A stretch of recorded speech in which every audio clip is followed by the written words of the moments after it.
Hello friends. तो दोस्तों कैसे हैं आप लोग? उम्मीद है आप सब खैरियत से होंगे। तो इस सीरीज के लास्ट एपिसोड में हम लोगों ने देखा था कि कैसी और कैस की बॉडी को कुछ हायर बींग्स ने पोसेस कर लिया था, और ये हायर बींग कोई और नहीं बल्कि थॉर और लॉकी थे, जो कि जिन से हेल्प मांगने के लिए आए थे। तो जिन भी इनकी हेल्प करने के लिए 20 फ्लोर पर चला गया था और उसने ट्री स्पिरिट की हेल्प से इन दोनों को ही हील करवा दिया था, जिसके बाद जिन इन लोगों के साथ एक ऑक्शन में भी गया था, जहाँ पे एक हाई रैंक के डेमन ने जिन पर अटैक करने की कोशिश की थी, लेकिन वहां पर एक एंजल ने आकर उस डेमन को रोक दिया था, क्योंकि ऐसा करना ऑक्शन के रूल्स के खिलाफ था। और इसी के साथ हमें पता चला था कि इस ऑक्शन की सबसे लास्ट और सबसे इम्पोर्टेंट आइटम एक आर्टिफिशियल ह्यूमन है, जो कि डिवाइन पावर्स को भी रेजिस्ट कर सकती है। और इसी आर्टिफिशियल ह्यूमन के लिए जिन भी यहाँ पर आया था। और इसी के साथ एपिसोड के लास्ट में हमने देखा था कि उस लड़की ने जिन को अपने मास्टर के तौर पर एक्सेप्ट कर लिया था। तो अब आगे एपिसोड की स्टार्टिंग में हुए अर्थ का सीन दिखाया जाता है, जहाँ पर कोई पर्सन बोल रहा होता है, मैम आज आपने इतनी ज्यादा शॉपिंग की है, लेकिन आप कह रही हो कि आपको इनमें से एक भी चीज पसंद नहीं है, तो आखिर आपने इन चीजों को खरीदा क्यों था? और हमें दिखाया जाता है कि ये पर्सन बीलेस होता है, जो कि एलाइस से बोल रहा होता है, मैम मैं जब भी आपके साथ शॉपिंग पर जाता हूँ, आप चीजें तो खरीदते हो, लेकिन आप बाद में उन चीजों की तरफ देखते भी नहीं हो, आखिर इसका क्या रीजन है? तो एलाइस बोल रही होती है, मैंने बोला ना मुझे तुम्हारी शक्ल भी पसंद नहीं है, तो तुम्हें ऐसा क्यों लगता है कि तुम्हारे साथ शॉपिंग करके मुझे अच्छा लगेगा? और इसी के साथ एलाइस सोच रही होती है, शॉपिंग तो बस एक बहाना था, मुझे तो बस जिन के साथ घूमने के लिए जाना था, लेकिन जिन किसी काम से टावर में गया हुआ है।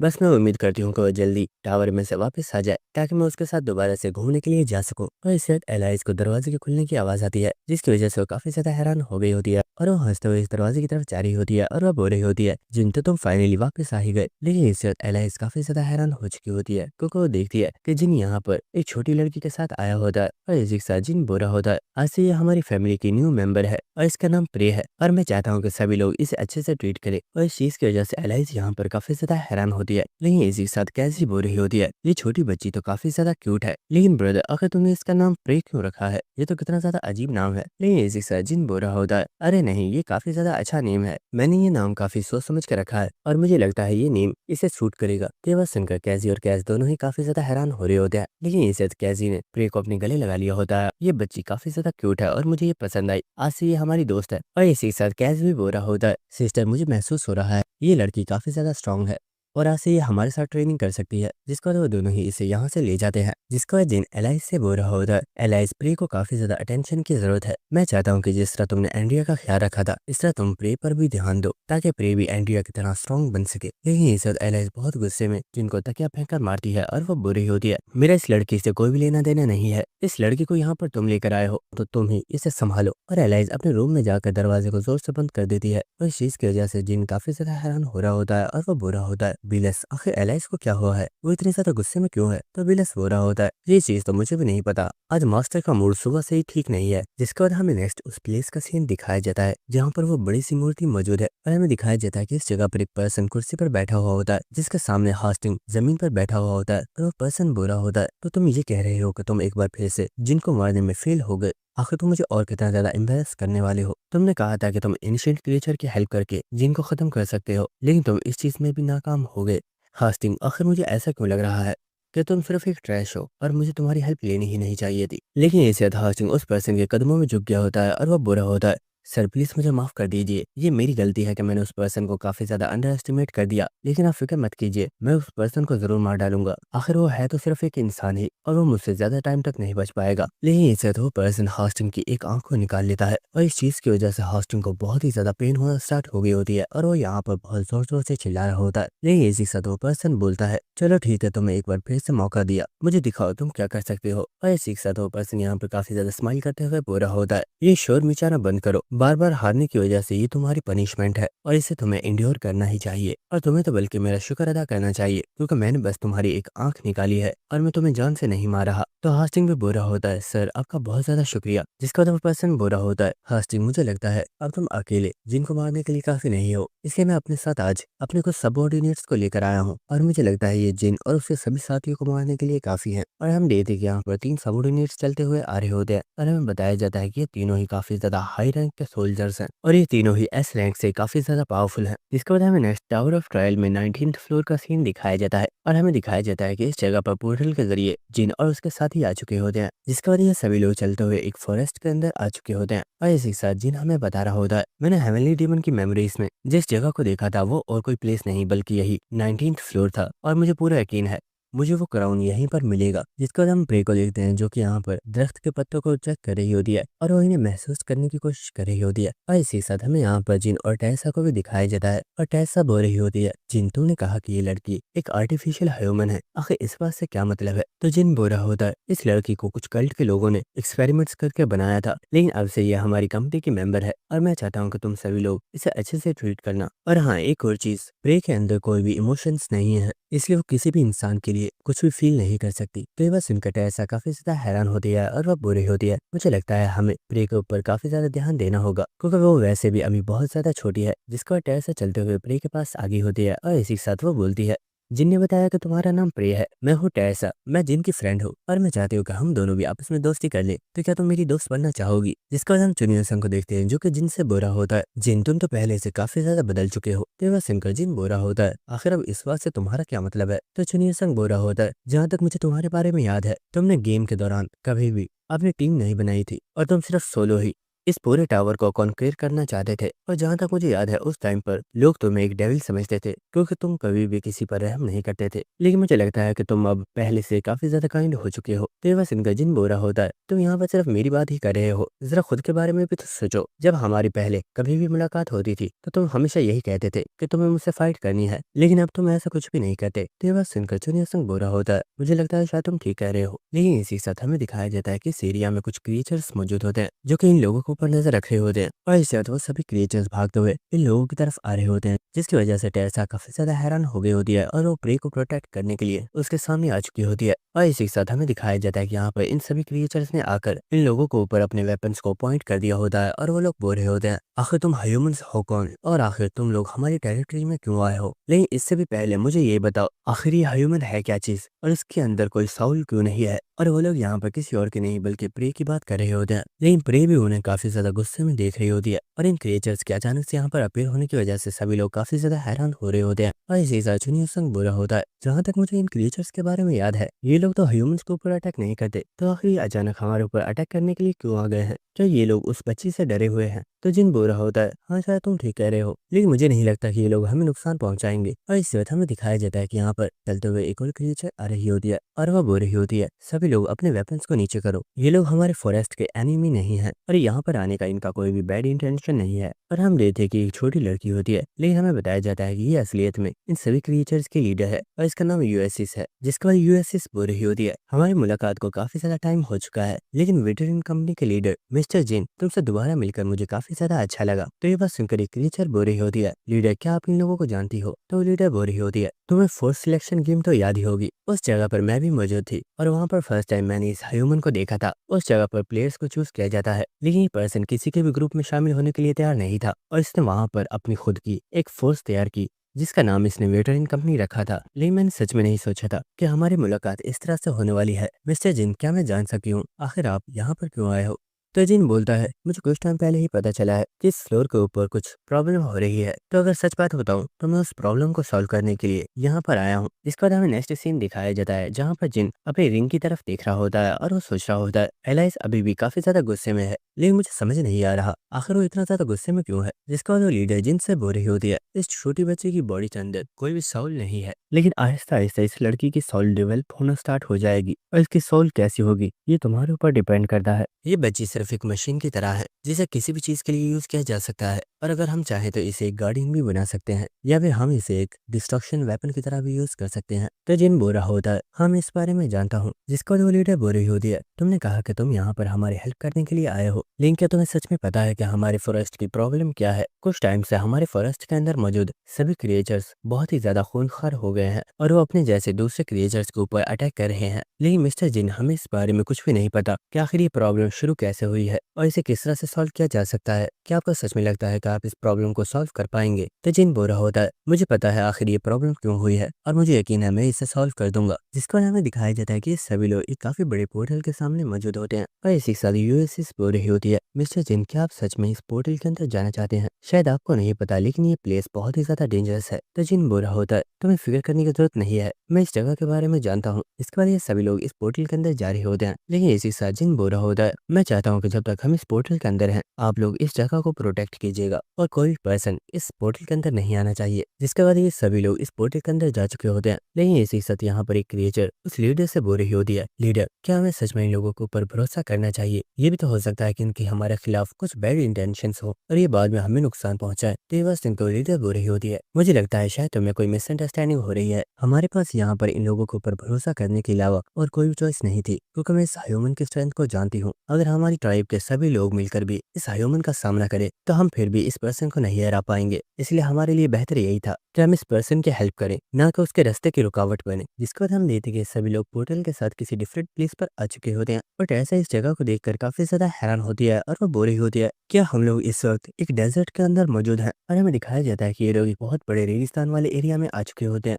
जिसका जिन्हें यहाँ पर कुछ कपड़े निकाल लिए होते हैं और वो बोरा होता है, यहाँ पर सूरज की गर्मी बहुत ज्यादा तेज है, तुम सभी इन कपड़ों को पहन लो, इनसे तुम्हें थोड़ी कम गर्मी लगेगी। जिसके बाद हमें नेक्स्ट सीन दिखाया जाता है कि सूरज की रोशनी काफी ज्यादा तेज होती है और इसी के साथ हम टेरेसा को देखते हैं जो क्या बोल रही होती है, जिन यहाँ पर तो बहुत ही ज्यादा गर्मी है, क्या तुम मेरे लिए प्लीज एक और बना सकते हो? और इसे जिन अपनी पावर से आइस बनाकर टेरेसा को दे देता है और इस आइस को लेकर टेरेसा काफी ज्यादा खुश होती है और वो बोल रही होती है, जिन तुम्हारी एबिलिटी तो सच में बहुत ही ज्यादा मजे की है, गर्मी में मुझे यहाँ पर ठंडी का एहसास हो रहा है। इसका चुनिया संग बुरा होता है, इस एरिया में सच में काफी ज्यादा गर्मी है और इतना ही नहीं बल्कि यहाँ पर डिफरेंट मॉन्स्टर्स भी हो सकते हैं जो किसी भी वक्त हमारे ऊपर अटैक कर सकते हैं। और क्या इतनी ज्यादा गर्मी में हम सच में उन मॉन्स्टर्स का सामना कर पाएंगे? और इसी से जिन सोच रहा होता है इस एरिया में गर्मी बहुत ही ज्यादा बढ़ चुकी है। क्या ऐसा इसलिए हो रहा है क्योंकि इस जगह पर वो क्राउन मौजूद है और ऐसा उस क्राउन की पावर की वजह से ही हो रहा है। लेकिन इस वक्त एलाइस काफी ज्यादा हैरान हो गई होती है और वो बोल रही होती है, मुझे लगता है कोई चीज बहुत तेजी से हमारी तरफ बढ़ रही है। और इसी के साथ हमें दिखाया जाता है कि असलियत में कुछ कीड़े जैसे मॉन्स्टर्स होते हैं जो बहुत तेजी से इन लोगों की तरफ बढ़ रहे होते हैं। और इन्हें देखकर चुनियो संग बोल रहा होता है, मुझे सच में यकीन नहीं हो रहा कि इतनी ज्यादा गर्मी में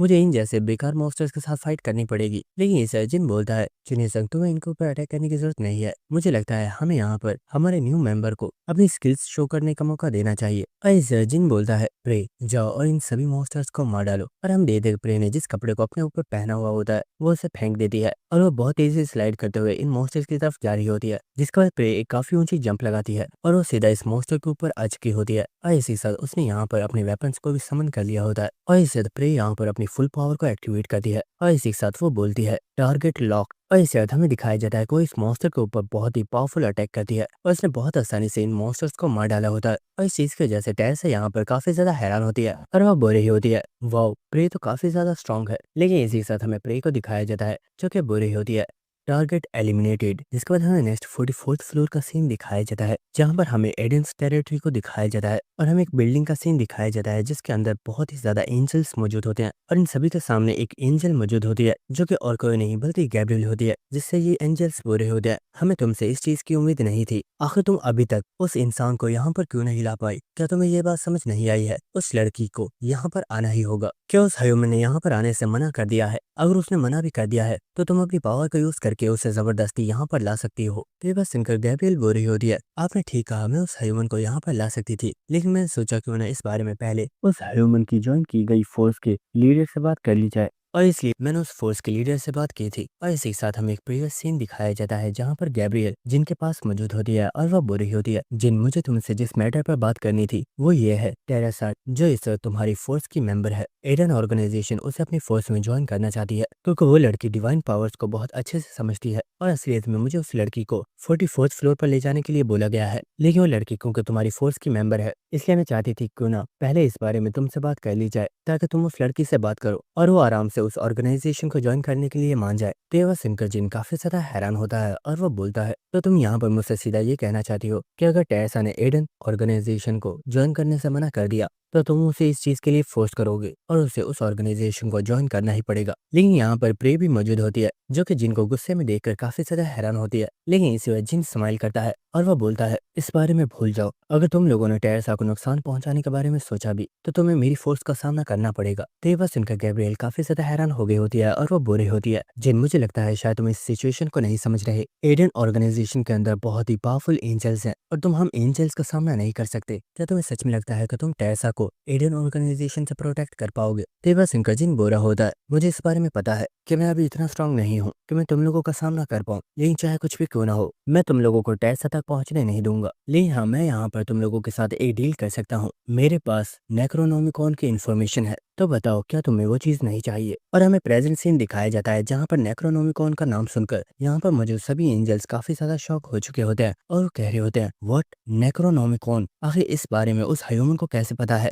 और इसी के साथ यहाँ पर एक एंजल बोल रहा होता है, नेक्रोनोमिकॉन एक एंशियंट बुक है जिसके ऊपर 50 फ्लोर के सभी राज लिखे हुए हैं। लेकिन आखिर उस बुक के बारे में एक ह्यूमन को इन्फॉर्मेशन कैसे है? कहीं ऐसा तो नहीं कि वो इंसान बस हम लोगों से झूठ बोल रहा है ताकि वो उस लड़की को हमसे बचा पाए? लेकिन इस बाद यहाँ पर एक पर्सन आ गया होता है जो कि बोल रहा होता है, ये झूठ है या सच, इस बारे में हमें तभी पता चलेगा जब हम उस पर्सन को इंटेरोगेट करेंगे। जिसके बाद वो पर्सन चलता हुआ गैब्रियल के पास आ चुका होता है और इसी के साथ वो बोल रहा होता है, गैब्रियल, मेरी एक बात याद रखना, अगर उस पर्सन ने यहाँ पर झूठ बोला है या फिर नेक्रोनोमिकॉन के बारे में तुमने उसे बताया है तो उस ह्यूमन के साथ साथ तुम्हें भी पनिश किया जाएगा, तो इस चीज के लिए तुम तैयार रहना।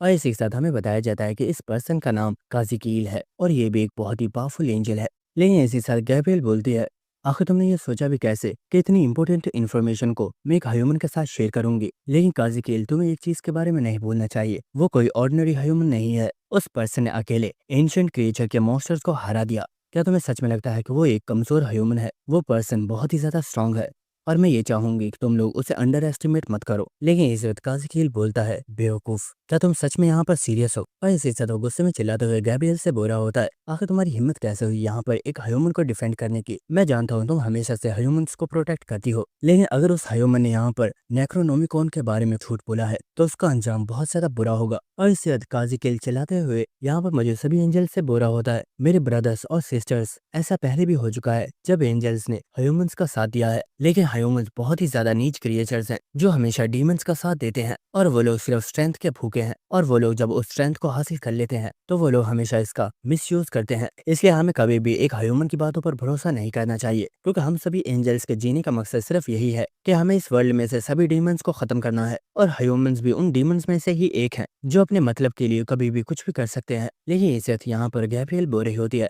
काजिकील, अब तुम अपनी लाइन क्रॉस कर रहे हो, ये मेरी तुम्हें लास्ट वार्निंग है। और इसी के साथ हम देखते कि गैब्रियल यहाँ पर काफी ज्यादा गुस्से में होती है और वो बोल रही होती है, अगर तुमने फिर से ह्यूमंस के खिलाफ दूसरे एंजल्स को भड़काने की कोशिश की तो तुम्हें मेरा सामना करना होगा और ये सिर्फ कोई मामूली फाइट नहीं होगी बल्कि ये एक वॉर होगी। तेवा सिंगर काजिकील भी यहाँ पर काफी ज्यादा गुस्से में आ गया होता है और उसने यहाँ पर अपनी पावर्स को एक्टिवेट कर दिया होता है और हम देखते वो यहाँ पर अपनी डिवाइन फॉर्म में आ चुका होता है। और इसी के साथ वो बोलता है, क्या तुम्हें सच में लगता है कि तुम इतनी ज्यादा पावरफुल हो कि तुम मेरा सामना कर पाओगी? शायद तुम ये भूल रही हो, मैं एक वॉरियर एंजल हूँ जिसने पहले होने वाली वॉर्स में हिस्सा लिया है। क्या तुम सच में मेरा सामना कर पाओगी? इसके बाद हमें दोबारा से नेक्स्ट 19th फ्लोर का सीन दिखाया जाता है जहाँ पर हम देखते हैं कि प्रे ने इन सभी सैंड वॉर्म्स को मार डाला होता है और ये लोग चलते हुए एक गुफा के पास आ चुके होते हैं। और इसी के साथ यहाँ पर टेरेसा बोल रही होती है, प्रे, तुमने यहाँ पर काफी ज्यादा सैंड वॉर्म्स के साथ फाइट की है, अगर इन मॉन्स्टर्स से फाइट करने की वजह से तुम थक गई हो तो तुम हमें बता सकती हो, हम यहाँ पर कुछ टाइम रेस्ट कर सकते हैं। तो प्रे बोल रही होती है, नहीं, मैंने यहाँ पर सिर्फ अपनी 1% एनर्जी को ही यूज किया था और अभी मेरी बॉडी के अंदर 99% एनर्जी मौजूद है। इसका बाद जिन प्रे के सर के ऊपर हाथ रखता है और वो बोलता है, प्रे, तुमने सच में काफी अच्छा काम किया और हाँ, तुम यहाँ पर काफी ज्यादा कूल लग रही थी। और जिन की इन बातों को सुनकर एलाइस को यहाँ पर जिन के ऊपर काफी ज्यादा गुस्सा आ रहा होता है, लेकिन जिन इस चीज की वजह से काफी ज्यादा हैरान होता है। लेकिन इसी के साथ हम देखते हैं कि प्रे यहाँ पर स्माइल कर रही होती है, जिसका हम जूनियर सन को देखते हैं जो कि सोच रहा होता है ये सिर्फ एक छोटी सी लड़की है, लेकिन ये भी एक एस रैंक हंटर की जितनी पावरफुल है। आखिर जिनको ये लड़की मिली कहाँ से? और इस लड़की की मार्शल आर्ट टेक्निक्स भी बहुत ही ज्यादा डिफरेंट है। मैंने इस तरह की मार्शल आर्ट टेक्निक को पहले कभी भी नहीं देखा, क्योंकि इस लड़की ने बहुत ही आसानी से उन सैंड वॉर्म्स को किल कर दिया। लेकिन इससे तो इन सभी लोगों को यहाँ कुछ महसूस होता है और हम देखते हैं कि यहाँ पर जो रेत मौजूद होती है उसके अंदर हलचल होना स्टार्ट हो गई होती है। लेकिन इसी वजह जिन अपनी आइस पावर को एक्टिवेट करता है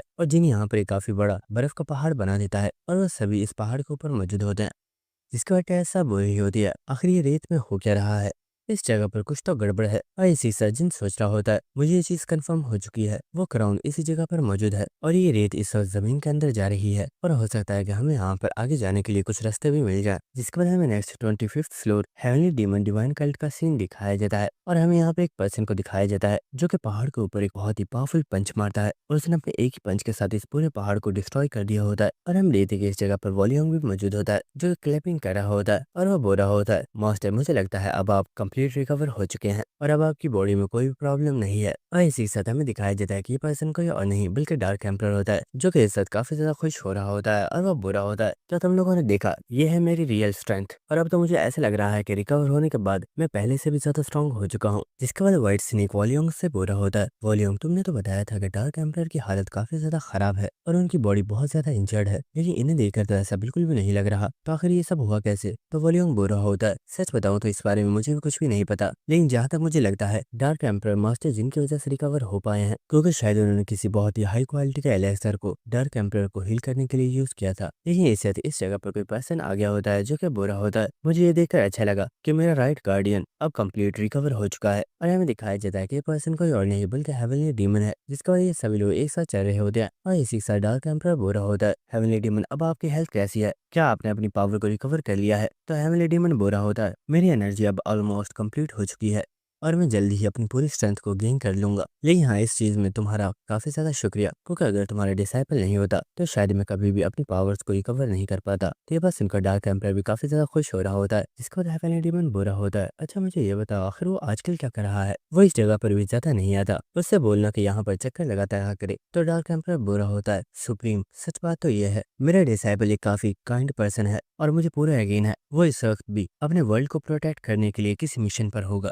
जब पहली मरतबा मेरी जिनसे मुलाकात हुई थी तो उस वक्त मैं सिर्फ हेवनली डीमन एम्परर आर्ट्स को कंप्लीट करवाना चाहता था, लेकिन अब मैं समझ चुका हूँ कि मुझे उस लड़की के ऊपर रिस्ट्रिक्शंस लगाने की जरूरत नहीं है, क्योंकि वो फ्यूचर में बहुत ज्यादा ग्रो करने वाला है और इसलिए मैं भी बस उसकी हेल्प करना चाहता हूँ। तो ये बात सुनकर हेवनली डीमन भी स्माइल कर रहा होता है और वो बुरा होता है। तो उसकी हेल्प करना चाहते हो क्या? इसका मतलब ये है कि तुम भी इस कल्ट में से जाना चाहते हो? मैं इस चीज की तो परमिशन तुम्हें देने के लिए तैयार हूँ, लेकिन जिनकी हेल्प करने के बाद तुम्हें वापस यहाँ पर आना होगा। क्या तुम इसके लिए तैयार हो? तो ये बात सुनकर डार्क एम्परर काफी ज्यादा स्माइल कर रहा होता है और वो बुरा होता है। सुप्रीम, आपका काफी ज्यादा शुक्रिया। जिसके बाद हमें नेक्स्ट 19th फ्लोर का सीन दिखाया जाता है, जहाँ पर कुछ क्रिएचर्स इस पोर्टल को गार्ड कर रहे होते हैं और इसी के साथ यहाँ पर एक सोल्जर यूएसएस से बुरा होता है। मिस यूएसएस, क्या आपको सच में लगता है कि वो पर्सन इस फॉरेस्ट में हो रही प्रॉब्लम्स को सॉल्व कर पाएगा? तो यूएसएस बोल रही होती है, अभी के लिए हम सिर्फ जिन पर ही भरोसा कर सकते हैं, क्योंकि हमें भी नहीं पता कि हम इन प्रॉब्लम्स को सॉल्व कैसे करेंगे। लेकिन इस वक्त यूएसएस को यहाँ पर कुछ महसूस होता है और वो सोच रही होती है, मुझे अचानक से कुछ इविल एनर्जी महसूस हो रही है, शायद कुछ इविल पीपल्स यहाँ पर आ रहे हैं। और इस वक्त यहाँ पर कुछ लोग आगे होते हैं जिन्हें देखकर क्रिएचर्स बोल रहे होते हैं, आखिर तुम लोग कौन हो? यहीं पर रुक जाओ, तुम यहाँ से आगे नहीं जा सकते। लेकिन इस वक्त हमें दिखाया जाता है कि वो लोग इन क्रिएचर्स के ऊपर एक बहुत ही पावरफुल अटैक करते हैं और हमें दिखाया जाता है कि इस एक ही अटैक के साथ उन लोगों ने इन सभी क्रिएचर्स को मार डाला होता है। लेकिन हमें दिखाया जाता है कि यूएसएस ने यहाँ पर अपने बैरियर को क्रिएट कर लिया होता है, जिसकी वजह से उसने कुछ क्रिएचर्स को भी प्रोटेक्ट कर लिया होता है। और इसी के साथ हमें दिखाया जाता है कि ये लोग और कोई नहीं बल्कि वही सबॉर्डिनेट्स हैं जिन्हें उस हाई फ्लोर के पर्सन ने जिनको मारने के लिए भेजा है। और ये तीनों सबॉर्डिनेट्स चलते हुए इन लोगों की तरफ आ रहे होते हैं और इन लोगों का लीडर बुरा होता है, तुम लोअर फ्लोर के क्रिएचर्स की हिम्मत कैसे हुई हमारा रास्ता रोकने की? हमारे रास्ते में से साइड पर हो जाओ वरना तुम लोग भी मरोगे। लेकिन यूएसएस बोल रही होती है, हम तुम्हें यहाँ से आगे जाने नहीं दे सकते, इस पोर्टल को प्रोटेक्ट करना हमारी रिस्पॉन्सिबिलिटी है। लेकिन इससे तो वो पर्सन बोलता है, इन सभी को मार डालो, किसी को भी जिंदा मत छोड़ना। और इन लोगों ने यहाँ पर इन सबऑर्डिनेट्स को मारना स्टार्ट कर दिया होता है। जिसके बाद नेक्स्ट हमें जिन का सीन दिखाया जाता है, जिसे अपने हाथ के ऊपर एक छोटी सी फॉर्मेशन बनाई हुई होती है और जिन सोच रहा होता है, मैंने उस पोर्टल के ऊपर एक छोटी सी फॉर्मेशन बनाई थी, जिससे अगर कोई और पर्सन पोर्टल के अंदर एंटर होने की कोशिश करेगा तो मुझे पता चल जाएगा और शायद कुछ लोग पोर्टल के अंदर एंटर होने वाले हैं। लेकिन आखिर वो लोग हो कौन सकते हैं? क्या वो भी यहाँ पर उस क्राउन को हासिल करने के लिए आए हैं? लेकिन इस क्राउन की लोकेशन के बारे में तो मेरे अलावा और किसी को भी पता नहीं है। तो कहीं इसका मतलब ये तो नहीं कि वो यहाँ पर इस क्राउन के लिए नहीं बल्कि मेरे लिए आए हैं। लेकिन इसे टैसा बोलती है, जिन जरा देखो तो आखिर ये चीजें हैं क्या? और हमें दिखाया जाता है कि इस जगह से वो रेत खत्म हो चुकी होती है और यहाँ पे काफी बड़े बड़े गड्ढे बन गए होते हैं, जिन्हें देखकर ये सभी लोग काफी ज्यादा हैरान हो रहे होते हैं। जिसका वजह ऐसा बोल रही होती है, जिनके अब हमें नीचे जाना होगा, लेकिन नीचे काफी ज्यादा खतरा हो सकता है और शायद मॉन्स्टर्स भी हमारे ऊपर अटैक कर दे। तो जिन बोरा होता है, तुम फिक्र मत करो, मेरे पास एक सेफ तरीका मौजूद है। तेवा सुनकर जूनियर संग बोरा होता है, चलो अच्छा है कि तुम्हारे पास कोई तरीका मौजूद है, वरना हम सभी को नीचे उन मॉन्स्टर्स के साथ फाइट करनी पड़ती। लेकिन इसे जिन ने जूनियर संग को धक्का मार दिया होता है और सीधा उस खड्डे के अंदर गिरा होता है और इस चीज की वजह से जूनियर संग यहाँ पर काफी ज्यादा शॉक होता है। लेकिन हम देखते जिन यहाँ पर स्माइल कर रहा होता है और वह बुरा होता है, जूनियर संग तुम मेरे एक बहुत अच्छे दोस्त हो, तो क्या तुम हमारे लिए इस जगह को इन्वेस्टिगेट नहीं कर सकते? और इस चीज की वजह से टेरेसा भी यहाँ पर काफी ज्यादा शॉक में होती है। लेकिन इसी के साथ हम देखते हैं जूनियर संग को यहाँ पर काफी ज्यादा गुस्सा आ गया होता है और वो चिल्लाते हुए बोलता है, बास्टर्ड, तो क्या ये तुम्हारा तरीका है बास्टर्ड, मैं सच में तुम्हें किसी दिन जान से मार डालूंगा। जिसके बाद हमें नेक्स्ट उन खड्डों के अंदर का सीन दिखाया जाता है जहाँ पर दलदल सी रेत मौजूद होती है और इसी के साथ जिन बोरा होता है। मुझे पता नहीं था ये चुनी संग स्विमिंग करने में इतना ज्यादा अच्छा है। चलो अच्छी बात है, इसकी स्विमिंग स्किल्स इस तरह से काम आ रही हैं। और इसी के साथ हमें दिखाया जाता है चुनी संग इस दलदल वाली रेत के अंदर स्विमिंग करता हुआ आगे बढ़ा होता है और इसी के साथ वो चिल्लाते हुए बोरा होता है, जिन मुझे लगा था तुम पहले से चेंज हो गए हो, लेकिन तुम पहले के जितने ही कमीने हो। तुम बस वेट करो, मैं ऊपर आकर तुम्हें छोड़ूंगा नहीं। और वह इसी तरह चिल्लाते हुए इस जगह में आगे बढ़ रहा होता है। लेकिन इसी के साथ प्रे बोल रही होती है, मास्टर क्या वो पर्सन इस वक्त खतरे में है? वो इतना ज्यादा चिल्ला क्यों रहा है और वो आपको गालियां क्यों दे रहा है? तो ये बात सुनकर चुनी बोल रहा होता है, प्रे तुम नहीं समझोगी, इस चीज को रियल फ्रेंडशिप कहते हैं। चुनी सिंह हमारे लिए अपनी जान को खतरे में डालकर इस जगह को इन्वेस्टिगेट कर रहा है। और इन सभी बातों की वजह से टैरसा तो यहाँ पर काफी ज्यादा हैरान हो रही होती है। लेकिन इसी के साथ टैरसा भी चुनी सिंह को चेयर करते हुए बोलती है, चुनी सिंह हमें तुम पर भरोसा है, तुम ये कर सकते हो। लेकिन चुनी सिंह का यहाँ पर कोई भी जवाब नहीं आ रहा होता। तो इस चीज की वजह से टैरसा बोल रही होती है, मुझे लगता है शायद चुनी सिंह इस वक्त काफी ज्यादा गुस्से में है और वो हम लोगों से बात करने के मूड में नहीं है। जिसके बाद हमें उस पोर्टल के बाहर का सीन दिखाया जाता है जहाँ पर इन असैसिन्स ने इन सभी क्रिएचर्स को किल कर दिया होता है और जो यूएसएस होती है उसकी भी डेथ हो गई होती है और उसकी बॉडी स्पिरिट बनकर हवा में उड़ रही होती है। लेकिन यहाँ पर अभी भी एक पर्सन मौजूद होता है जो कि बोरा होता है, लीडर आखिर ये क्या हो गया? हम लोग तो सिर्फ अपने फॉरेस्ट को बचाना चाहते थे, तो आखिर इन लोगों ने हमें इतना ज्यादा नुकसान क्यों पहुंचाया है? लेकिन इसके बाद वो असैसिन अपनी स्वॉर्ड को इस क्रिएचर की गर्दन पर रख देता है और वह बोरा होता है, क्या तुम्हारी कोई आखिरी ख्वाहिश है? उसे मैं पूरा तो नहीं करूंगा, लेकिन अगर तुम चाहो तो तुम मुझे उस बारे में बता सकते हो। और हम दे देंगे यहाँ पर वो क्रिएचर काफी ज्यादा गुस्से में होता है और वो रोते हुए बोरा होता है, मैं उम्मीद करता हूँ कि तुम्हें एक बहुत ही दर्दनाक मौत मिलेगी। और इससे वो असेसिंग इस क्रिएचर की गर्दन को कट कर देता है और इसी के साथ वो पर्सन बोरा होता है कि इसे सच में लगता है कि इस फ्लोर पर कोई ऐसा पर्सन मौजूद होगा जो मुझे हरा पाएगा। और इसी के साथ हमें बताया जाता है कि इस पर्सन का नाम हाउंड है। और इसी के साथ यहाँ पर जो लड़की असेसिन मौजूद होती है वो बोल रही होती है, इन कचरों को हमारे रास्ते में आना ही नहीं चाहिए था, अगर ये आराम से हमारे रास्ते में से हट जाते तो इनका ये अंजाम नहीं होता। लेकिन इसी के साथ उसका साथी बोरा होता है, कोई बात नहीं, इससे हमारा थोड़ा वार्म अप हो गया है और हमारे मेन टारगेट को मारने में अब हमें और भी ज्यादा मजा आएगा।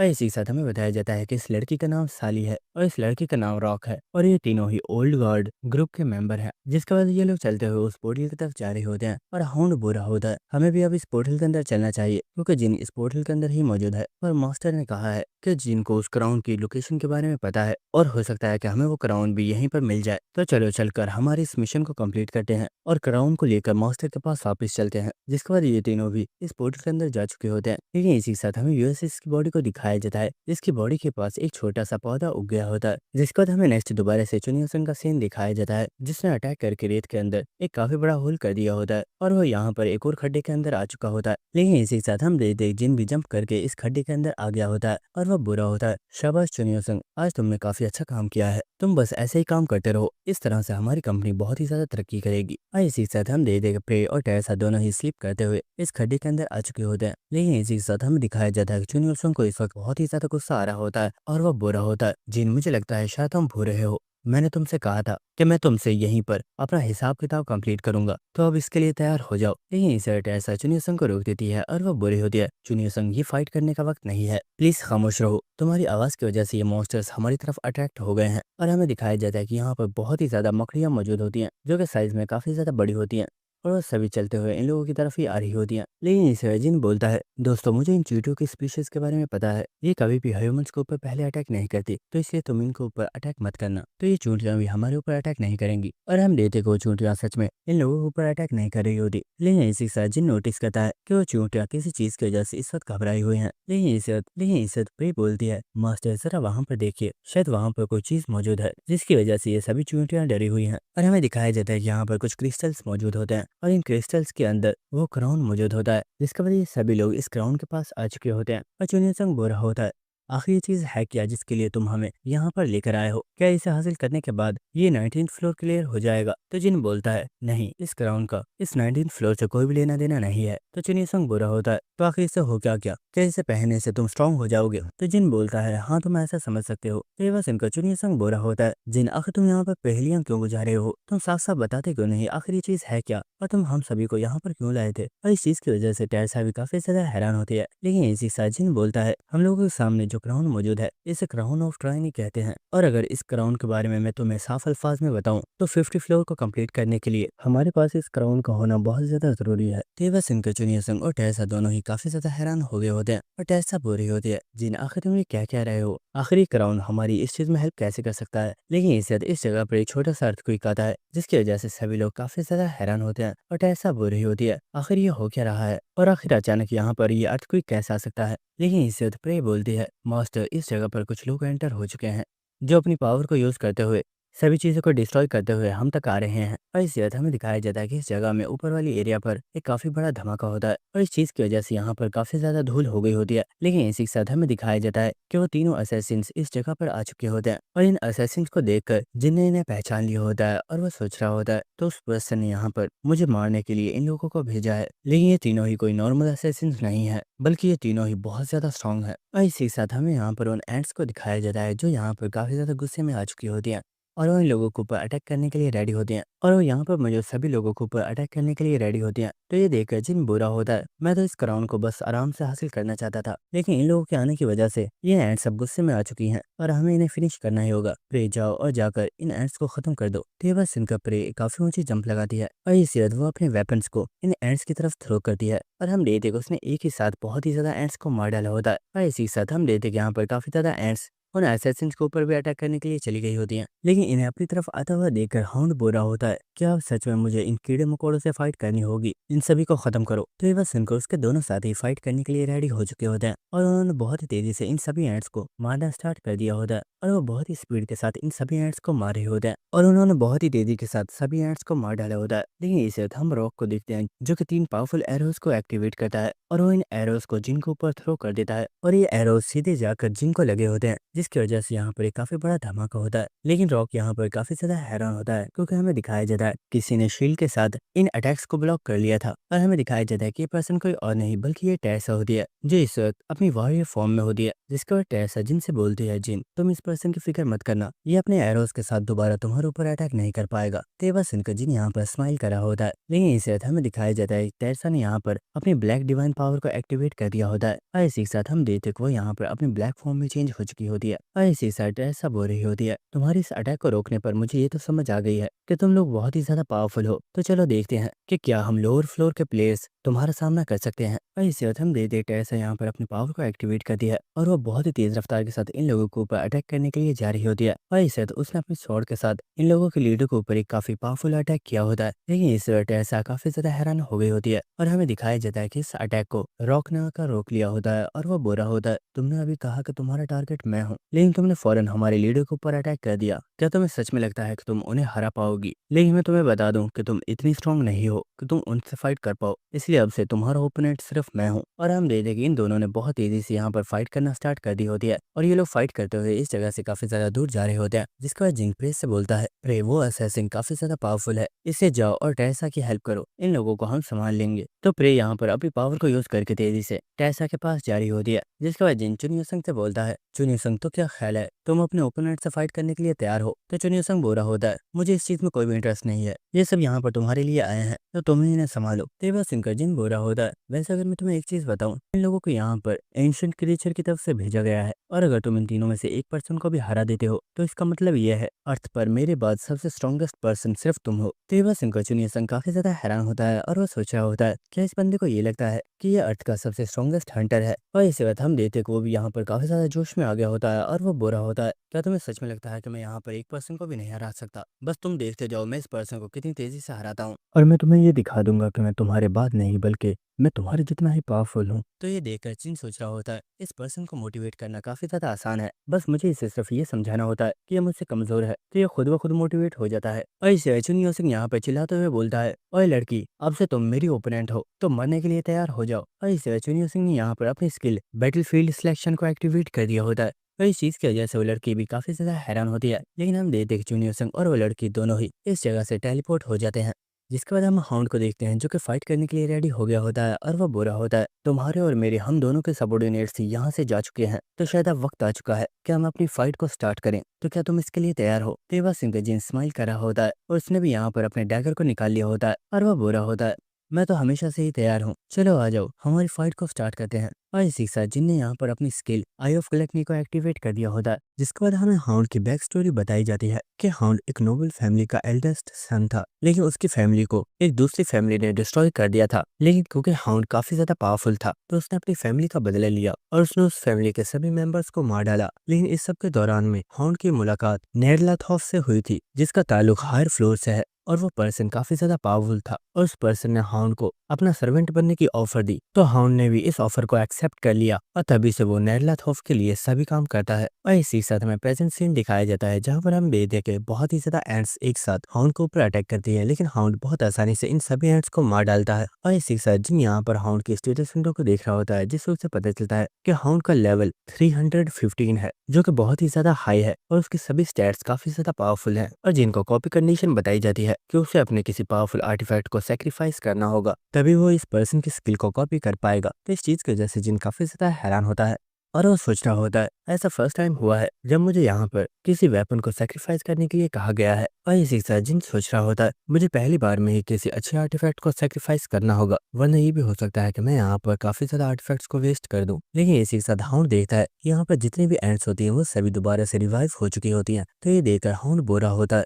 ये एंड्स तो काफी ज्यादा एनोइंग है, शायद मुझे यहाँ पर अपनी स्किल को यूज करना ही होगा। और इसी वक्त वो यहाँ पर अपनी डिवाइन एक्सक्लूसिव स्किल को एक्टिवेट करता है, जो कि एक डिस्ट्रक्टिव स्किल है। और उसने अपने शॉर्ट के ऊपर एक बहुत ही पावरफुल एनर्जी को इकट्ठा कर लिया होता है, जिसके बाद वो बहुत ही तेजी से यहाँ पर इन सभी एंड्स को मारना स्टार्ट कर देता है। और हम देखते को जिन भी एंड्स के ऊपर अटैक कर रहा होता है, उन एंड्स की बॉडी डिस्ट्रॉय हो रही होती है। और सिस्टम की तरफ से हमें बताया जा रहा होता है कि स्किल के जरिए जिस भी ओपोनेंट पर अटैक किया जाता है, उसकी बॉडी परमानेंट डिस्ट्रॉय हो जाती है, जिसे रिकवर नहीं किया जा सकता। और हम देखते कि हाउंड की स्वॉर्ड की स्लैशेस उस क्राउन के ऊपर भी आकर लग रही होती हैं, जिसकी वजह से वो स्टोन भी टूट गया होता है। और ये देखकर जिन सोच रहा होता है इस पर्सन की स्किल काफी ज्यादा पावरफुल है, यहाँ तक कि इसने इस क्राउन के आसपास बने हुए इस स्टोन को भी तोड़ दिया, जिसे तोड़ना बहुत ही ज्यादा मुश्किल था। ये स्किल सच में कमाल की है और मुझे ये स्किल चाहिए, चाहे इसके लिए मुझे कितने भी पावरफुल आर्टिफैक्ट को सैक्रिफाइस क्यों ना करना पड़े। इसके बाद हमें टैसा का सीन दिखाया जाता है, जो कि उस असैसिन के ऊपर अटैक कर रही होती है और वो असैसिन इन अटैक्स को डॉज कर रहा होता है। लेकिन इसी साथ वो असैसिन यहाँ पर हंसते हुए बोल रहा होता है, लड़की तुम तो सच में काफी ज्यादा कमाल की हो, तुम यहाँ पर अपनी डिवाइन स्किल्स को यूज कर रही हो, लेकिन डिवाइन स्किल के साथ साथ तुम्हारी बॉडी के अंदर बहुत ही ज्यादा ब्लैक पावर्स भी मौजूद हैं और तुमने उन्हें भी अपनी बॉडी के अंदर बहुत अच्छे से मेंटेन किया हुआ है। लेकिन इससे टेरसा यहाँ पर अपनी skill sign of the cross को एक्टिवेट करती है और हम देखते हैं कि उसने इस जगह पर एक बहुत ही बड़े क्रॉस के साइन को बना लिया होता है और ये क्रॉस सीधा जाकर रॉक के ऊपर गिरने वाला होता है। लेकिन इससे तो रॉक अपने एरोस को निकालता है और उसने यहाँ पर अपनी स्किल स्नाइप को एक्टिवेट कर दिया होता है और हम देखते हैं कि वो इस क्रॉस के साइन के ऊपर बहुत ही पावरफुल अटैक्स करके इस साइन को डिस्ट्रॉय कर देता है। और ये देखकर टेरसा काफी ज्यादा हैरान हो गई होती है और वो सोच रही होती है आखिर इस पर्सन ने ऐसा कैसे किया, मेरी ये स्किल काफी ज्यादा पावरफुल थी, लेकिन इस पर्सन ने बहुत आसानी से इस स्किल को डिस्ट्रॉय कर दिया। जिसका टेरसा बोलती है तुम सच में काफी ज्यादा इंप्रेसिव हो और तुम्हारी स्किल्स भी नॉर्मल नहीं है। लेकिन इस अर्थ में दिखाया जाता है कि रॉक यहाँ पर काफी ज्यादा स्माइल कर रहा होता है और वह बुरा होता है। आखिर तुमने सोच भी कैसे लिया कि तुम लोअर फ्लोर के लोग हम हायर फ्लोर वालों का सामना कर सकते हो। शायद तुम्हें अब समझ आ गया होगा कि हमारी स्किल्स के दरमियान में जमीन और आसमान का फर्क है। और इसके बाद वो अपनी स्किल हैवी रेन को एक्टिवेट करता है और हम देखते को उसने टेरसा के ऊपर एरोस की बारिश कर दी होती है और टेरसा इन सभी एरोस को अपनी शील्ड के साथ रोक रही होती है। लेकिन इस वक्त वो काफी ज्यादा शॉक में होती है और वो सोच रही होती है इस पर्सन की स्पीच स्किल्स ही काफी ज्यादा पावरफुल है, क्या मुझे दोबारा से यहाँ पर अपनी ब्लैक पावर्स को यूज करना चाहिए। लेकिन अगर मैंने ऐसा किया तो हो सकता है कि मैं फिर से अपनी बॉडी के ऊपर से अपने कंट्रोल को खो दूं और अगर ऐसा हुआ तो जिन इस बार मुझसे बहुत ज्यादा नाराज हो जाएगा। लेकिन इसी वक्त हमें रॉक को दिखाया जाता है, जिसके ऊपर किसी ने अपने थ्रेड्स के साथ अटैक कर दिया होता है। लेकिन रॉक बहुत ही तेजी के साथ ही इस जगह से पीछे हो गया होता है। लेकिन इस वक्त वो काफी ज्यादा हैरान होता है क्योंकि वो देखता है कि उसके फेस के ऊपर एक कट लग गया होता है और इस चीज की वजह से वो यहाँ पर बहुत ज्यादा स्माइल करना स्टार्ट कर देता है और वह बुरा होता है। मैंने नहीं सोचा था कि एक आर्टिफिशियल ह्यूमन इतना ज्यादा पावरफुल हो सकता है। लेकिन लड़की क्या तुम्हें सच में लगता है कि तुम दोनों मिलकर मेरा सामना कर पाओगी। शायद अब हमारी फाइट में काफी ज्यादा मजा आने वाला है। और हम दे यहाँ पर प्रेम मौजूद होती है जो कि फाइट करने के लिए रेडी हो चुकी होती है। इसके बाद नेक्स्ट हमें चुनियोसन की डोमेन का सीन दिखाया जाता है, जहाँ पर सैली बोल रही होती है आखिर किस तरह की जगह है, यहाँ पर आने के बाद से ही मुझे बहुत ज्यादा अनकंफर्टेबल फील हो रहा है। तो बस उनका चुनियोसन बोल रहा होता है इस डोमेन को मैंने स्पेशल जिनके लिए बनाया था ताकि मैं उसे हरा पाऊँ, और वो लोग जो डैगर यूज करते हैं उनके लिए यहाँ पर अपने डैगर्स को यूज करना काफी ज्यादा मुश्किल हो जाता है। और मैंने जिनके लिए ये स्पेस इसलिए बनाई थी क्योंकि उसे डैगर्स के साथ फाइट करना काफी ज्यादा पसंद है और क्योंकि तुम भी एक डैगर यूजर हो तो तुम्हें हराने के लिए भी ये स्पेस काफी ज्यादा अच्छी रहेगी। तेवासन को लड़की काफी ज्यादा हैरान हो रही होती है, लेकिन इसी साथ चुनियोसन काफी ज्यादा हंसते हुए बोलता है, मैं इस जगह पर पहले जिन से फाइट कर चुका हूँ, लेकिन उसने मुझे हरा दिया था। लेकिन आज तुम्हें हरा कर मैं ये साबित करूंगा कि मैं जिन के जितना पावरफुल हो चुका हूँ, और मैं बहुत जल्द उसे सरपास कर दूंगा। तेवा सुनकर वो लड़की काफी ज्यादा हैरान हो रही होती है और वो बोल रही होती है, तुम तो सच में काफी ज्यादा वियर्ड हो। आखिर तुम मुझे उस लड़के के साथ कंपेयर क्यों कर रहे हो? लेकिन क्योंकि अब हम दोनों का सामना हो रहा है तो मुझे तुम्हें हराना ही होगा। और इसी वक्त हम देखते को लड़की बहुत तेजी से इस जगह से भागना स्टार्ट कर देती है और चुनियो संग भी उसका पीछा कर रहा होता है। जिसके बाद हमें दोबारा से जिन वाले एरिया का सीन दिखाया जाता है जहाँ पर जिन सोच रहा होता है, मैं महसूस कर सकता हूँ कि चुनियो संग और टेरेसा दोनों की फाइट स्टार्ट हो गई है और मैं उम्मीद करता हूँ कि वो दोनों ही उन असैसिन्स को हरा देंगे, क्योंकि अपनी लिमिट्स को ब्रेक करने के लिए यह उनके लिए बहुत ही अच्छा टाइम है। लेकिन इसी के साथ हमें हाउंड को दिखाया जाता है जो कि बोल रहा होता है, क्या तुम मेरे साथ यहाँ पर कोई मजाक कर रहे हो? फाइट करने की जगह आखिर तुम इस वक्त कर क्या रहे हो? लेकिन इसी वक्त हमें जिनको दिखाया जाता है जो कि सिस्टम से कुछ चीजों को बाय कर रहा होता है और हम देखते हैं कि ये असलियत में 3 सरप्राइज बॉक्स होते हैं, जिसके बाद जिन भागते हुए इन सरप्राइज बॉक्स को हाउंड के ऊपर थ्रो कर देता है और इसी वक्त हम देखते हैं कि वो बॉक्सेस एक्टिवेट हो गए होते हैं और इस वक्त इन बॉक्सेस के अंदर से बहुत ही बड़े बड़े टेडी बियर निकलकर हाउंड के ऊपर अटैक कर देते हैं। और ये देखकर हाउंड चिल्लाते हुए बुरा होता है, जिन मैंने तुम्हारे बारे में सुना था तुम एक बहुत ही ज्यादा नोबल पर्सन हो, लेकिन आखिर तुम यहाँ पर ये किस तरह की हरकतें कर रहे हो? मुझे गुस्सा मत दिलाओ और सीधा आकर मुझसे फाइट करो। और इसी वक्त वो अपने काफी पावरफुल अटैक्स के साथ इन सभी डॉल्स को मार देता है। लेकिन इसी के साथ हम जिनको देखते हैं जो यहाँ पर काफी ज्यादा स्माइल कर रहा होता है और वो सोच रहा होता है, मैं यही तो चाहता हूँ, और ज्यादा गुस्सा करो ताकि मैं अपनी कॉपी कंडीशन को सही तरह से कंप्लीट कर पाऊं। और इसी के साथ हमें हाउंड को दिखाया जाता है जिसे इस वक्त काफी ज्यादा गुस्सा आ रहा होता है और वो बुरा होता है, आखिर तुम मुझसे कब तक भागोगे? आज मैं तुम्हें यहाँ पर मार कर रहूंगा। इसके बाद हम देखते हैं कि यहाँ पर और भी ज्यादा टेडी बियर हाउंड के ऊपर अटैक कर रहे होते हैं, लेकिन हाउंड बहुत ही तेजी के साथ इन सभी टेडी बियर्स को कट करता जा रहा होता है। लेकिन इस वक्त हमें दिखाया जाता है कि यहाँ पर एक किंग कॉन्ग जैसा टेडी बियर हाउंड को एक बहुत ही पावरफुल पंच मारता है और इस पंच को देखकर जिन बोरा होता है, मैं उम्मीद करता हूँ इस पंच के साथ तुम्हें काफी ज्यादा पेन हुई होगी, क्योंकि ये पंच काफी ज्यादा जबरदस्त था। लेकिन इसी वक्त हमें दिखाया जाता है कि हाउंड ने इस टेडी बियर को 2 टुकड़ों में कट कर दिया होता है और वो इस वक्त काफी ज्यादा गुस्से में होता है और चिल्लाते हुए बुरा होता है, बास्टर्ड, अब तुम मुझे यहाँ पर बहुत ही ज्यादा गुस्सा दिला रहे हो। और इस चीज की वजह से जिन काफी ज्यादा हैरान होता है और वो सोच रहा होता है, इस पंच के साथ इस पर्सन की बॉडी के ऊपर एक छोटा सा स्क्रैच भी नहीं आया। शायद ऐसा इसलिए है क्योंकि इसका लेवल मुझसे बहुत ही ज्यादा हाई है, इसलिए मुझे इससे डिस्टेंस क्रिएट करके रखना होगा, वरना ये अपनी उस डिवाइन एक्सक्लूसिव स्किल का अटैक मुझ पर भी कर सकता है। लेकिन इससे हमें दिखाया जाता है कि हाउंड बहुत ही तेजी के साथ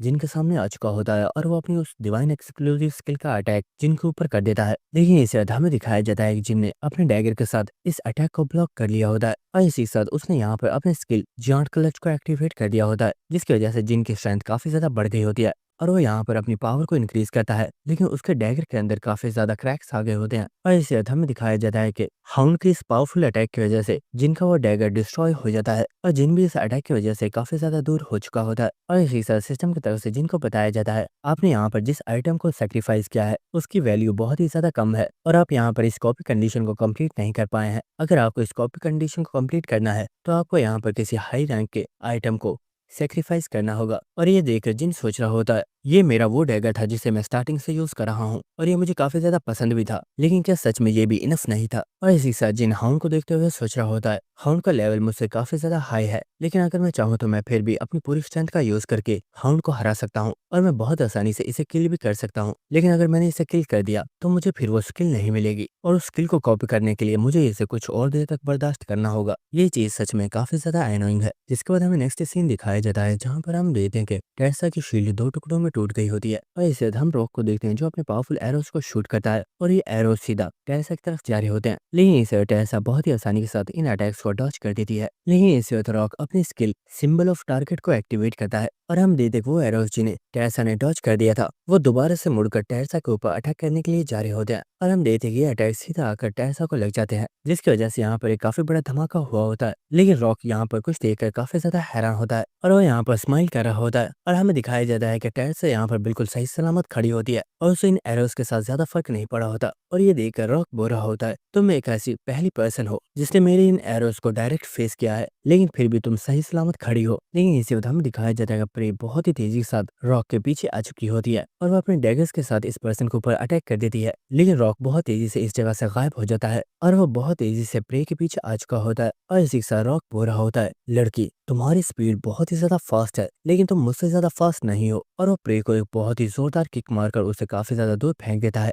जिसके बाद टेरेसा प्रे उसके पास आ गई होती है और वो बोल रही होती है, प्रे क्या तुम ठीक हो? तो प्रे बोल रही होती है, हाँ मैं बिल्कुल ठीक हूँ, लेकिन ये पर्सन काफी ज्यादा स्ट्रॉन्ग है, क्या हम सच में इसे हरा पाएंगे? जिसके बाद हम टेरेसा को देखते हैं, जिससे ब्लैक टेरेसा बोल रही होती है, टेरेसा तुमने अभी इसके काफी पावरफुल अटैक्स को ब्लॉक किया था, लेकिन तुम दोबारा ऐसा नहीं कर सकती। अगर तुम अपनी बॉडी के साथ ही इन अटैक्स को रोकोगी तो तुम्हारी बॉडी बहुत ज्यादा इंजर्ड हो जाएगी। तो ये बात सुनकर टेरेसा बोल रही होती है, हाँ मैं जानती हूँ, लेकिन क्या तुम्हें याद है जब मैंने इन लोगों के लीडर के ऊपर एक काफी पावरफुल अटैक किया था तो इस पर्सन ने बहुत ही आसानी के साथ मेरी स्वॉर्ड को ब्लॉक कर लिया था? क्या ऐसा इसलिए है कि हम लोगों के लेवल्स के दरमियान में एक बहुत ही बड़ा गैप है और इस पर्सन की स्ट्रेंथ मुझसे कई गुना ज्यादा है? लेकिन इस वक्त ब्लैक टेरेसा बोलती है, शायद तुम मुझ पर यकीन ना करो, लेकिन मुझे एक बहुत ही खतरनाक आइडिया आया है और मुझे लगता है उसके साथ तुम बहुत आसानी से इसे किल कर सकती हो। ये बात सुनकर टेरेसा काफी ज्यादा हैरान होती है। जिसके बाद हम प्रे को देखते हैं, जो कि टेरेसा से बोल रही होती है, इस पर्सन का लेवल हम दोनों से ही बहुत ज्यादा हाई है, यही रीजन है कि ये बहुत आसानी से हमें ओवर पावर कर पा रहा है। इसलिए टेरेसा तुम मुझे बताओ, आखिर हमें यहाँ पर क्या करना चाहिए? क्या हमें यहाँ से वापस मास्टर के पास चलना चाहिए? लेकिन हो सकता है कि मास्टर अभी भी उस पर्सन के साथ फाइट कर रहे हों और वो हमारी हेल्प ना कर पाए। तो ये बात सुनकर टेरेसा बोल रही होती है, प्रे तुम फिक्र मत करो,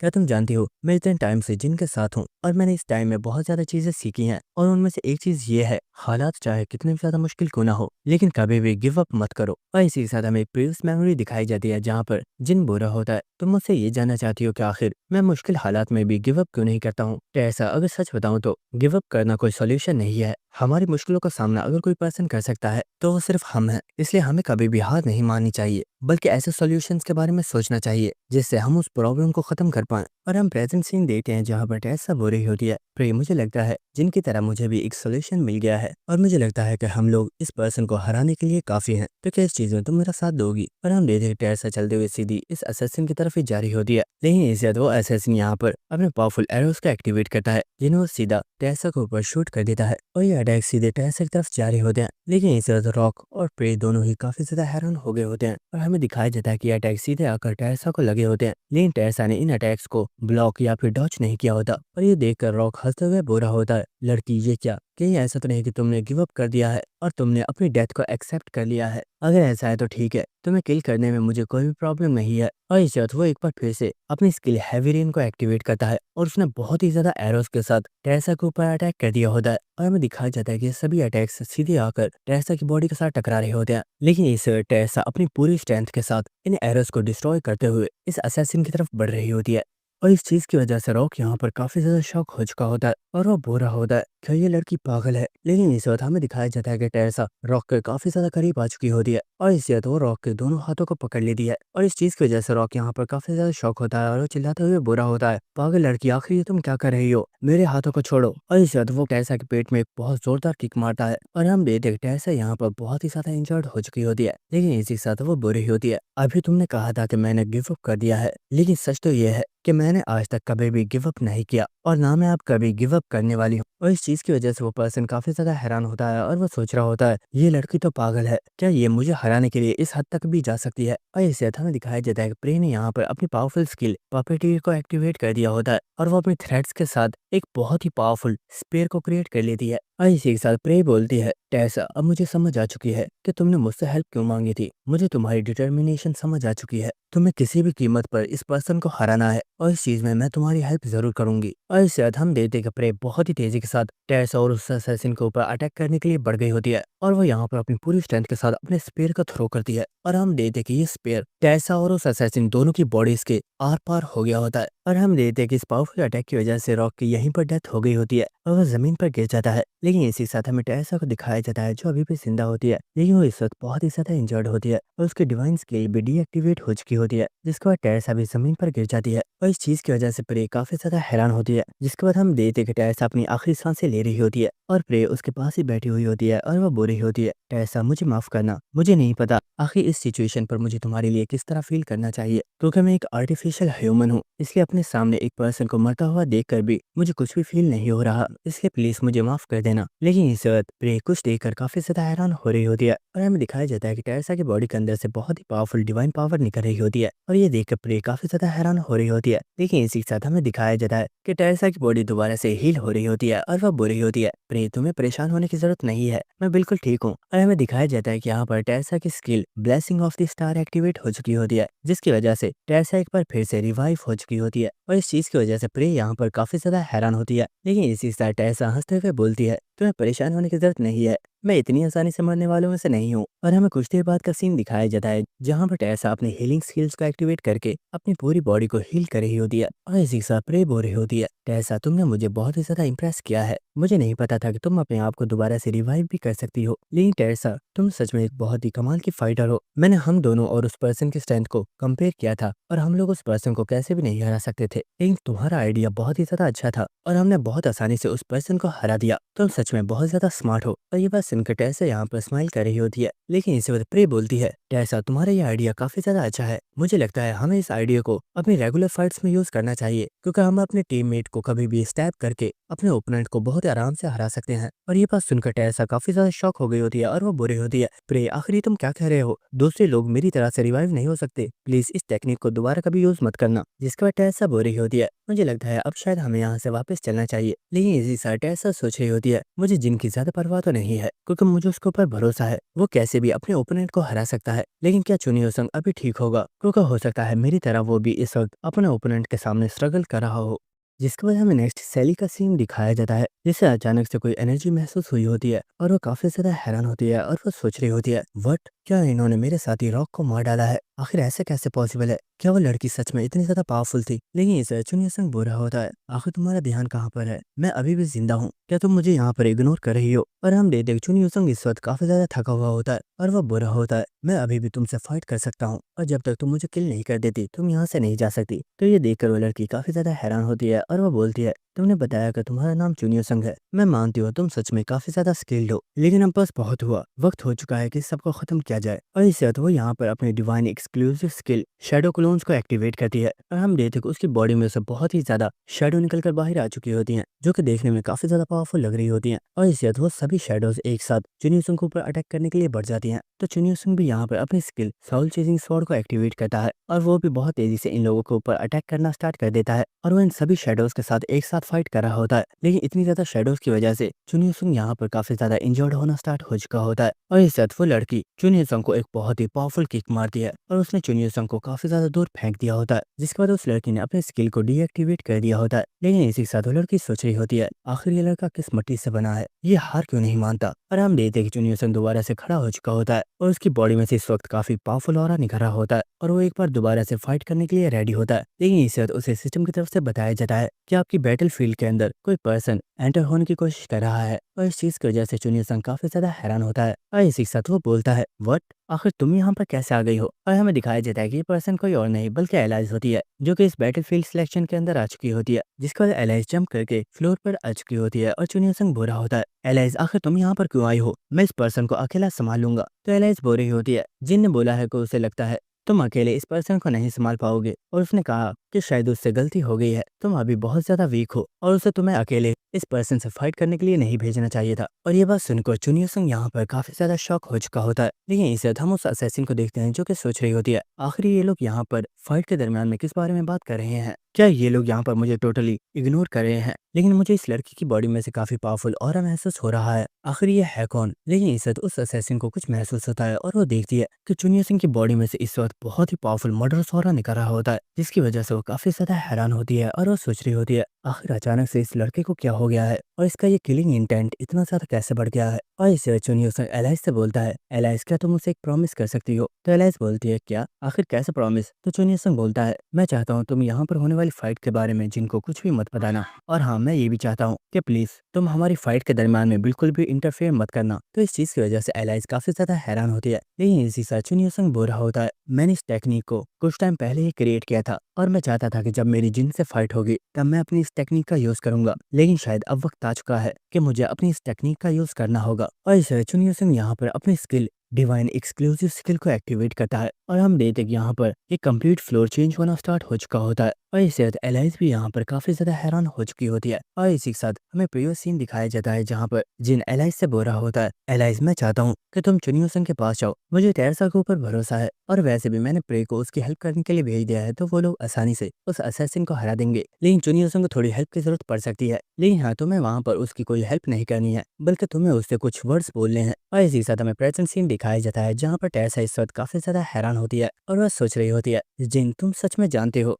कि किस पर्सन को किस तरह से पुश किया जाता है। मैंने कभी नहीं सोचा था कि इन मामूली से वर्ड्स के साथ कोई पर्सन अपने लिमिट्स को भी ब्रेक कर सकता है। और हम देखते हैं चुनियो संग चलता हुआ उस लड़की की तरफ जा रहा होता है, लेकिन वो लड़की इस वक्त काफी ज्यादा शॉक में होती है और वो बोल रही होती है, आखिर तुम हो क्या चीज, और आखिर तुमने अपने लिमिट्स को ब्रेक कैसे कर दिया। और इसी के साथ हमें दिखाया जाता है कि चुनियो सिंह की स्ट्रेंथ इस वक्त बहुत ही ज्यादा इंक्रीज हो चुकी होती है, उसके बालों का कलर भी व्हाइट हो चुका होता है। और हमें बताया जाता है कि चुनियो सिंह इस वक्त एक व्हाइट नाइट के अंदर चेंज हो चुका है। और हमें बताया जाता है कि व्हाइट नाइट भी डार्क नाइट की तरह एक स्किल है, लेकिन व्हाइट नाइट डार्क नाइट से कई गुना ज्यादा पावरफुल है। जिसके बाद हमें हाउंड का सीन दिखाया जाता है जो कि काफी बड़े बर्फ के गोलों को तोड़ रहा होता है और उसके सामने एक बर्फ की दीवार भी बनी हुई होती है, लेकिन इसके बाद हाउंड को भी कुछ महसूस होता है। और इसी के साथ हम देखते हैं जिन अपने फोर्ट्रेस के अंदर बैठा हुआ होता है और वो बोल रहा होता है, मुझे लगता है शायद तुमने भी इस चीज का महसूस कर लिया है, तुम्हारे दोनों साथी मारे गए हैं, लेकिन यार सच में मैंने सोचा नहीं था तो इतनी आसानी से मारे जाएंगे। क्या तुम मुझे पकड़ने के लिए यहाँ पर सिर्फ अपने साथ ट्रैश लोगों को लेकर आए थे? तुम तो बहुत बड़े बेवकूफ हो। लेकिन इसी के साथ हाउंड सोच रहा होता है, इस पर्सन ने यहाँ पर बस एक छोटी सी बच्ची को उस पर्सन की हेल्प करने के लिए भेजा था, लेकिन क्या सच में वो लड़की इतनी ज्यादा पावरफुल थी कि उसने सैली को हरा दिया है?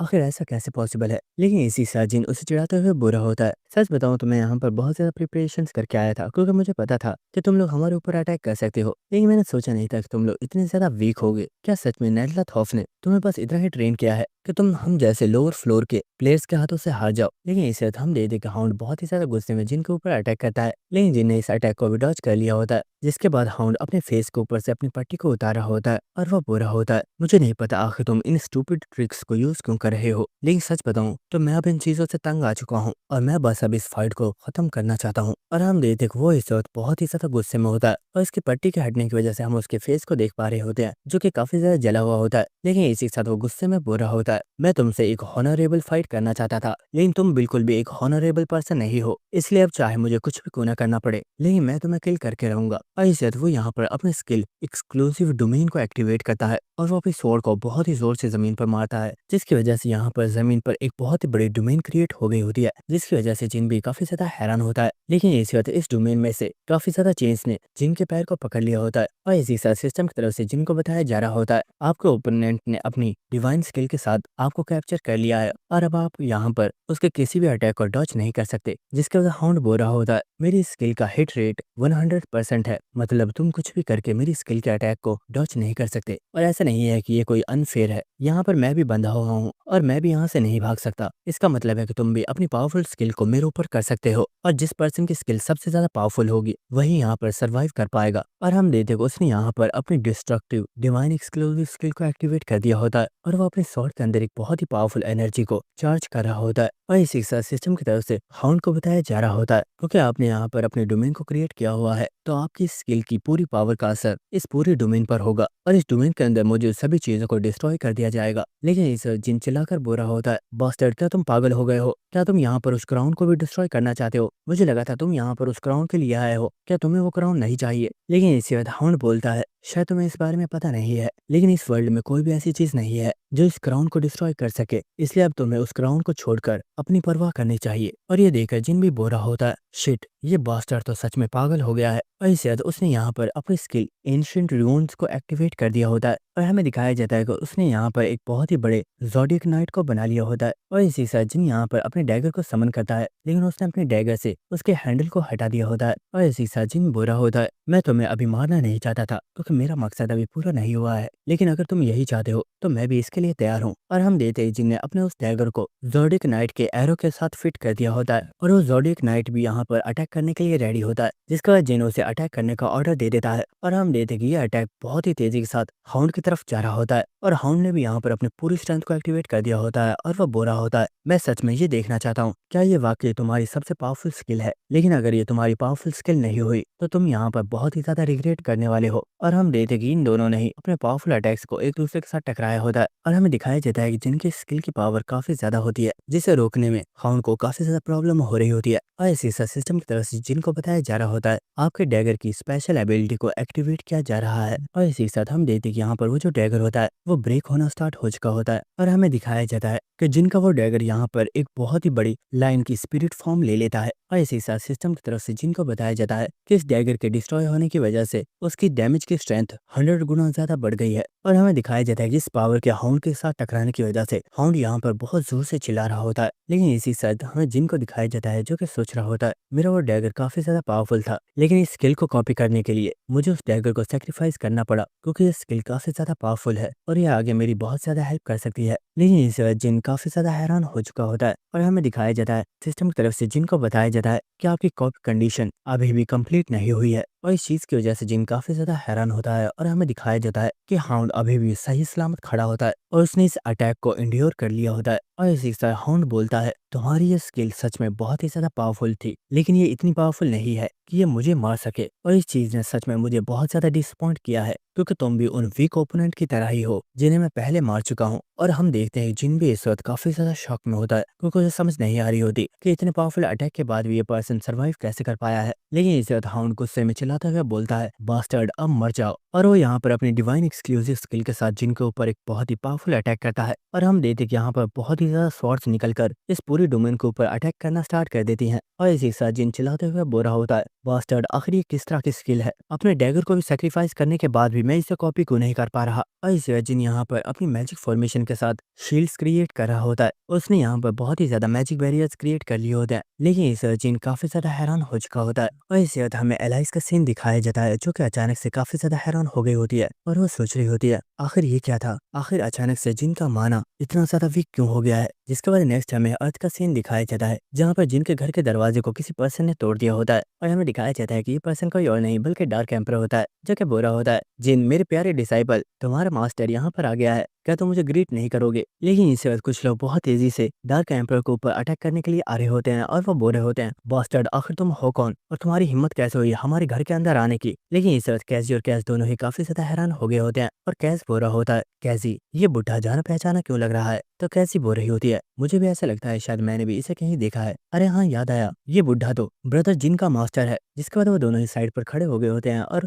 कैस बोल रहा होता है सर हमें माफ कीजिएगा हमने आपको पहचाना नहीं, आप प्लीज इस बारे में ब्रदर जिन को मत बताइएगा कि हमने आपके ऊपर अचानक से अटैक कर दिया था। लेकिन इसी साथ डार्क एम्पर सोच रहा होता है इन इडियट्स के अंदर बिल्कुल भी मैनर्स नहीं है, आखिर जिन ने इन्हें अपने साथ क्यों रखा हुआ है। जिसके बाद डार्क एम्पर बोल रहा होता है आखिर ये जिन है कहाँ पर। तो कैस बोल रहा होता है ब्रदर जिन टावर के अंदर गए हुए हैं, हो सकता है वो जल्दी वापस आ जाए। तो डार्क एम्पर बोल रहा होता है मैं अपने सारे पैसे खर्च करके यहाँ पर आया हूँ लेकिन वो यहाँ पर है ही नहीं, क्या वो मुझे ये नहीं बता सकता था कि वो टावर के अंदर ही मौजूद है, तो मैं टावर में ही उससे मुलाकात कर लेता। जिसके बाद डार्क एम्पर चेयर पर बैठ जाता है और वो बोल रहा होता है लगता है अब और कोई भी चॉइस नहीं है और मुझे उसका वेट ही करना होगा। वैसे भी ये जिन के लिए काफी अच्छा सरप्राइज रहेगा क्योंकि मैं काफी टाइम बाद उसे मिलने के लिए आया हूँ। तो ये बात सुनकर कैजी और कैस दोनों ही काफी ज्यादा एक्साइटेड हो गए होते हैं और वो कह रहे होते हैं सर क्या आप ब्रदर जिन को सरप्राइज देना चाहते हो, हमारे पास एक काफी अच्छा आइडिया है, अगर आप कहो तो हम आपकी हेल्प कर सकते हैं। तो डार्क एम्पर बोल रहा होता है ऐसी बात है क्या, हाँ क्यों नहीं बताओ ना आखिर तुम्हारे पास क्या प्लान है। और ये देखकर वॉरियंग सोच रहा होता है डार्क एम्पर जब फर्स्ट टाइम यहाँ पर आए थे तो वो बहुत ज्यादा इंजर्ड थे, लेकिन इस बार वो कंप्लीट रिकवर हो चुके हैं। मास्टर जिन प्लीज आप जल्दी वापस आ जाइए, हम लोग यहाँ पर आपका वेट करेंगे। लेकिन इसी के साथ हमें 19th फ्लोर का सीन दिखाया जाता है जहाँ पर हम जिन को देखते हैं जो कि इस वक्त बहुत ही ज्यादा इंजर्ड होता है और जिनकी यहाँ पर डेथ हो चुकी होती है। जिसके बाद हम हाउंड को देखते हैं जो कि चलता हुआ उस क्राउन के पास आ चुका होता है। जिसके बाद उस क्राउन के पास ही बैठ जाता है और इसी के साथ वो सोच रहा होता है आखिर इस पर्सन का ये अल्टीमेट मूव था क्या, ये अटैक बहुत ही ज्यादा पावरफुल था। अगर इस पर्सन ने पहले इस अटैक को मेरे ऊपर किया होता तो मैं तो शायद मर चुका होता, लेकिन क्योंकि मैंने अपने अटैक को रेडी किया हुआ था इसलिए मैं बहुत मुश्किल से खुद को इस अटैक से बचा पाया हूँ। लेकिन फाइनली मैंने इस क्राउन को हासिल कर ही लिया है और अब इस क्राउन को मैं जाकर मास्टर को दे सकता हूँ। जिसके बाद हाउंड अपनी स्किल फिजिकल रिइंफोर्समेंट को एक्टिवेट करता है जिसकी वजह से उसकी स्ट्रेंथ की स्टैट्स 60% तक इंक्रीज हो जाती है। और इसी तरह हाउंड उस क्राउन को पकड़ लेता है, लेकिन इस क्राउन को पकड़ने के बाद हाउंड की बॉडी के अंदर बहुत ही जोर से पेन होना स्टार्ट हो जाती है और सिस्टम की तरफ से उसे बताया जा रहा होता है क्राउन ऑफ ट्राइनी यूजर का टेस्ट ले रहा है, लेकिन अगर यूजर इस टेस्ट में फेल हो गया तो यूजर की जान भी जा सकती है। और इसी के साथ हाउंड सोच रहा होता है ये तो शुक्र है कि मेरे पास फिजिकल रिइंफोर्समेंट स्किल मौजूद है, लेकिन मैं इस स्किल को 1 मिनट से ज्यादा यूज नहीं कर सकता, इसलिए मुझे जल्दी से इस क्राउन को डायमेंशनल बॉक्स के अंदर रखना होगा। और उसने यहाँ पर एक बॉक्स को समन कर लिया होता है जिसके बाद वो इस क्राउन को इस बॉक्स के अंदर रखा होता है। लेकिन इसी के साथ हमें दिखाया जाता है कि जिन दोबारा से खड़ा हो चुका होता है और इस वक्त हाउंड को बताया जाता है कि उसकी स्किल फिजिकल रिइंफोर्समेंट नलीफाई कर दी गई है और इस चीज की वजह से हाउंड काफी ज्यादा शॉक हो चुका होता है। लेकिन इस वक्त हमें दिखाया जाता है कि उसकी बॉडी के अंदर बहुत ही ज्यादा पेन होना स्टार्ट हो गई होती है और उसकी बॉडी में से बहुत ही ज्यादा ब्लड निकल रहा होता है। और इसी के साथ हाउंड बोल रहा होता है आखिर ये मेरी स्किल नलीफाई कैसे हो गई है, लेकिन वो यहाँ पर किसी को देखकर काफी ज्यादा हैरान होता है। और इसी के साथ वो बोल रहा होता है बॉस्टर्ड आखिर तुम किस मट्टी के बने हो, तुम अभी भी जिंदा कैसे हो। और इसी के साथ जिन बोल रहा होता है मुझे लगता है तुम एक बहुत ही बड़े इडियट हो, तुम्हें इस बारे में तो पता होना चाहिए तुम्हारी जो डिवाइन एक्सक्लूसिव स्किल है, तुम उसके साथ जिस भी चीज के ऊपर अटैक करते हो उसकी बॉडी भी परमानेंट डिस्ट्रॉय हो जाती है, लेकिन मेरी बॉडी डिस्ट्रॉय नहीं हुई थी। इसका मतलब यही था कि मैं अभी भी जिंदा हूँ। क्या तुम जानते हो जब तुमने मेरे ऊपर अटैक किया था उस वक्त मैंने सिर्फ डरने का दिखावा किया था, असलियत में उस वक्त मैंने अपनी एक पावरफुल स्किल को एक्टिवेट कर दिया था जिससे मेरी बॉडी कुछ टाइम के लिए इनविंसिबल हो गई थी, और मैंने अपनी बॉडी के ऊपर कुछ नकली ब्लड को भी फेंक दिया था और तुम्हें ऐसा लगा कि वो सब मेरा ब्लड है, लेकिन सच तो यह है तुम्हारी इस अटैक की वजह से मेरी बॉडी के ऊपर एक मामूली सा स्क्रैच भी नहीं लगा था। और इसी के साथ हम देखते हैं जिन यहाँ पर काफी ज्यादा बैडस लग रहा होता है, और इसी के साथ हमें बताया जाता है जिन ने यहाँ पर अपने स्किल निहिलिज्म को एक्टिवेट किया हुआ है। और इसी के साथ जिन यहाँ पर स्माइल करते हुए बोल रहा होता है भले तुम अपर फ्लोर से आए हो लेकिन बॉस्टर्ड मुझे अंडर एस्टिमेट करने की तुम्हारी हिम्मत कैसे हुई। और दोस्तों इसी के साथ हमारे यह बैडस एपिसोड खत्म होता है। तो मिलते हैं आप सभी से नेक्स्ट एपिसोड में, तब तक के लिए goodbye and stay connected. Thank you.